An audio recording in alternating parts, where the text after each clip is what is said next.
Gaurkan kamera aurrean Julen Goikotxea dugu gurekin, berak Mundu Hobbit izeneko proiektu bat dauka YouTubeen eta azken aldian nahiko ezaguna eginda eta datozen minutuetan proiektu hau gertutik ezagutuko dugu. Elkarrizketarekin hasteko Julen, lehenik eta behin ongi etorria eta konta iguzu, nola erabaki zenuen proiektu hau martxan jartzea? Bueno, hasi nintzen hasitegia egiten eta etorri izan lagun bat eta esan zidan, jo, gauza hauek aldituzu kontatu YouTubeen eta jendia jakiteko. Eta esan nuen, bueno, hasiko gera zerbait grabatzen tal, eta, bueno, aurrera juntzen proiektua eta pixkanaka, ari gera.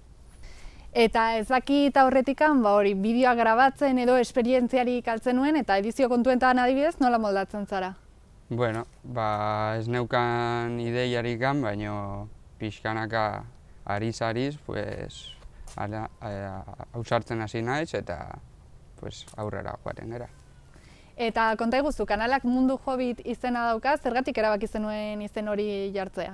Bueno, leku hau da pixkat desberdina eta orduan da pixkat Hobbitez, gu bizi gera komarka batean eta esan, bueno, ideia hori hartuko dut eta hasiko naiz egiten. Bideoen hasieran ikusten dugu ez, Mundu Hobbit, Mundo Mejor esaldia errepikatzen duzula, zer irudikatu edo transmititu nahi diozu ikusleari esaldi horren bitartez?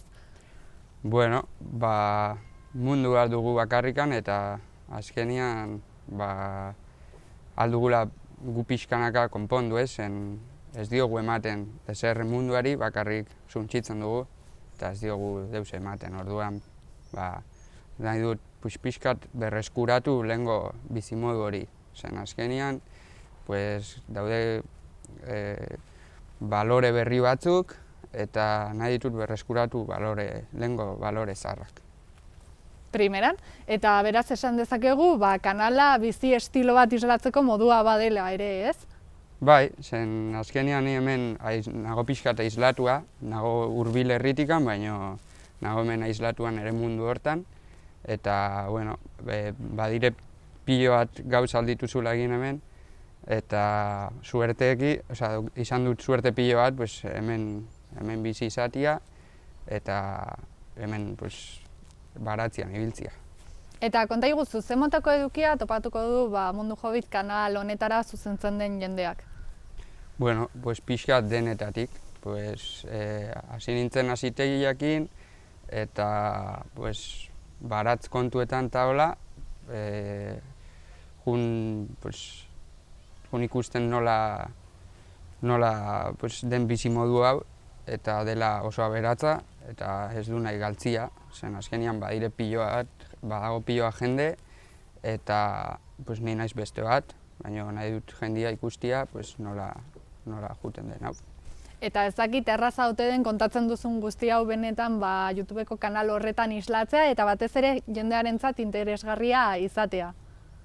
Bueno, ni kontatzen dut dakidana, zen ez dakit ez asko, zen txikitatik gustatu nahu ez, baina gero izan nintzen pixkat urbanita, eta erosi nuen etxe hau eta bizi lagunekin zantziaten nahi baduzu etorri baratzera ez, eta azkenean animatu nintzen eta gustatzen zait pilo bat.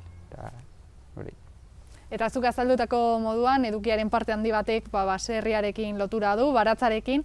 Ez dakit jendeak eta batez ere gaur egun gazteriak gai hauekiko interesa duen oraindikan, edo zuk nola nabaritzen duzun?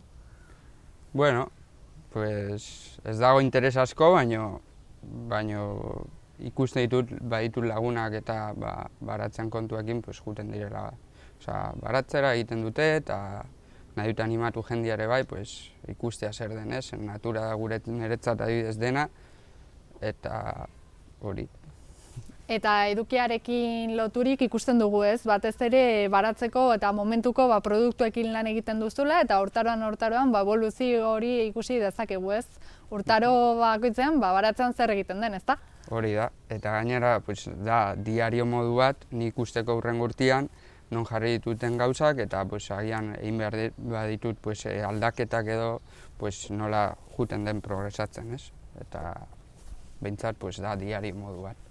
Adibidez, oraintxe otsaila hasieran gaude, ez dakit orain adibidez baratzean zer aurkitu dezakegun, edo oraintxe bideoren bat grabatu beharko bazenu, ze kontatuko zenioke ikusleari. Bueno, orain da garaia jartzeko ilarra, eta nola hurrengo bideotan ikusiko duzute nola jartzen dugun ilarra eta dela neguko gauza, baditu gauz batzu, baina orain neguan ez dago gauz asko, baina gaude sai udaberria etortzea eta emateko kandela.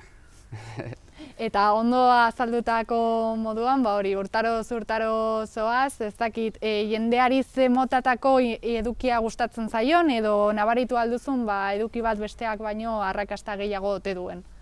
Bai, kapitulo batzuk egiten ditut espezialak zen, hasi nintzen egiten eta izan un paroi bat eta esan nuen, egingo dut zerbait desberdina, ez bakarrikan egunerokoa kontatu, baizik eta hori zerbait espeziala egin eta hasi nintzen gure hiriari buruzko dokumental txikiak egiten.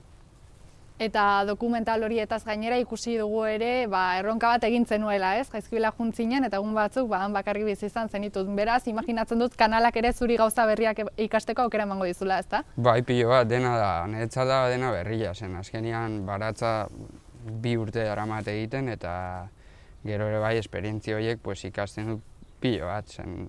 Da, egotia naturakin kontaktuan, han bakarrikan eta pentsatu eta nola baliobideak nola lortu, jateko eta hori. Oso ondo. Eta ez dakit hori, ez dure jarraitzaileekin edo kontakturik duzun, haien iruzkinak edo irakurtzen dituzun eta ea nolako iritzia duen jendeak? Bueno, jendia hartzen ditu ondo bideoak eta jarraitzaileak animatzen naute, ez? Eta hori egiten dit segitzia bideoak egiten. Baina, ditut hainbeste gauz, nire bizitza da pixka bat kaos, eta azkenean moldatu behar naiz, zen denbora da denentza berdina, baina azkenean aprobetxatzen baduzu denbora aldituzu egin piloa gauza.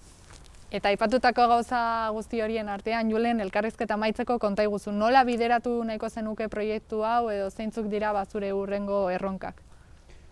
Bueno, udaberria hastia eta baratzataz jakitia gehiago eta hor moldatu, bideoak egin hobe, plano hobiak hartzia, horako gauza, gero egingo ditut ere bai superbibentzio hori berritu, zerbait berria egin, eta ere bai kontatu bideo espezialetan gauz berriak. Primeran, Julen, esandako guztiarekin gelditzen gara, mila esker zure hitzengatik. Bai, zuei, mila esker, haupa, txingudi.